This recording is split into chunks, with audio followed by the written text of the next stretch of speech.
ফেব্রুয়ারিতে ত্রয়োদশ জাতীয় সংসদ নির্বাচন। সারা দেশ প্রস্তুত হচ্ছে একটি অবাধ, সুষ্ঠু ও গ্রহণযোগ্য নির্বাচনের জন্য। কি ভাবছেন সাধারণ মানুষ থেকে শুরু করে আগামী জনপ্রতিনিধিরা?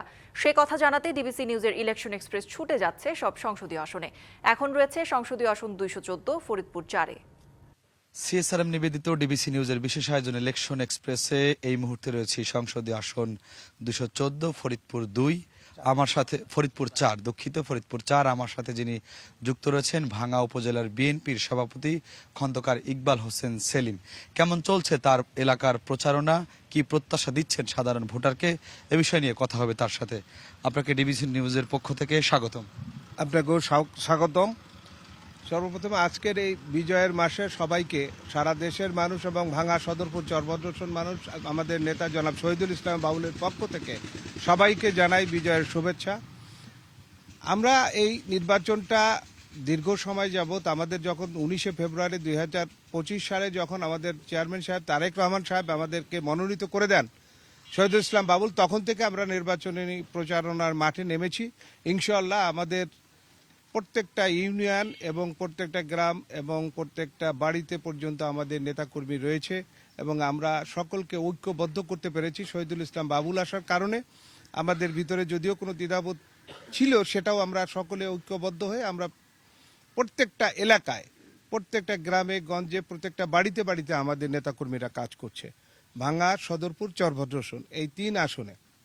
কি প্রত্যাশা দিচ্ছেন ভোটারদের?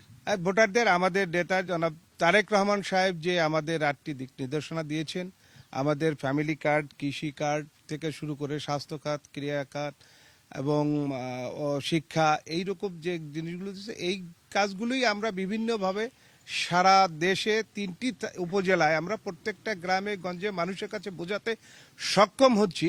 আমাদের দল যদি ক্ষমতায় আসে, ইনশাআল্লাহ আমরা এই কাজগুলো করব এবং এই যে কাজগুলো করব এগুলো মানুষ স্বতঃস্ফূর্তভাবে গ্রহণ করছেন এবং তাদের এই যে মানুষের, সাধারণ মানুষ 17টি বছর ঠিকমতো ভোট দিতে পারেনি, তাদের ভোট প্রত্যাশা মতো কোনো কাজ করতে পারেনি। এখন তারা আমাদের যে প্রত্যাশা, আমাদের যে আমরা যা করতে পারবো আগামী নির্বাচনে আমরা জয়ী হইলে, আমাদের নেতা দেশ নেতা তারেক রহমান সাহেব আমাদেরকে যে দিক নির্দেশনা দিয়েছেন, আমরা সেই দিক নির্দেশনা নিয়ে প্রচারণা নিয়েই আমরা মাঠে আছি এবং আমাদের 3 থানায় আমরা প্রচণ্ডভাবে দেখতে পাই সারা উপজেলায় প্রত্যেকটা জায়গায় আমাদের বিএনপি নেতাকর্মীর সাথে একাত্মতা প্রকাশ করে সকলেই কাজ করে যাচ্ছে। জি, আপনাকে যদি আমি একটু বলি যে আপনার এই এলাকাতে শিক্ষার মান কেমন, স্বাস্থ্যের মান কেমন, একটু সংক্ষেপে বলবেন। আসলে শিক্ষার মান, স্বাস্থ্যের মান যদি বলতে হয় তাহলে আমাদের দেশনেত্রী বেগম খালেদা জিয়া এবং জিয়াউর রহমান সাহেব, যদি আমি স্বাস্থ্য খাত বলি, সেই স্বাস্থ্য খাত 80 সালে যখন জিয়াউর রহমান 30 শয্যা বিশিষ্ট একটি হাসপাতাল করেছিলেন, এটা আবার 2002 সালে আমাদের দেশনেত্রী বেগম খালেদা জিয়া 50 শয্যা বিশিষ্ট করেছিলেন। এরপরে আর কোনো ডেভেলপ হয়নি। তেমনিভাবে শিক্ষা খাতেও আমাদের এখানে একটি ইউনিভার্সিটি নাই।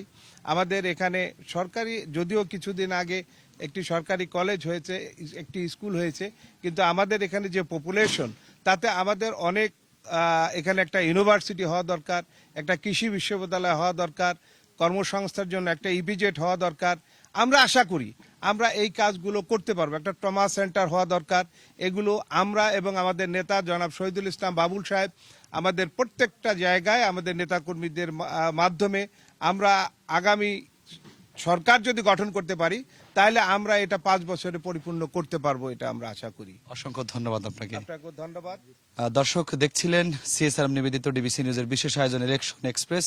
আমরা উপস্থিত ছিলাম সংসদীয় আসন 214 ফরিদপুর 4।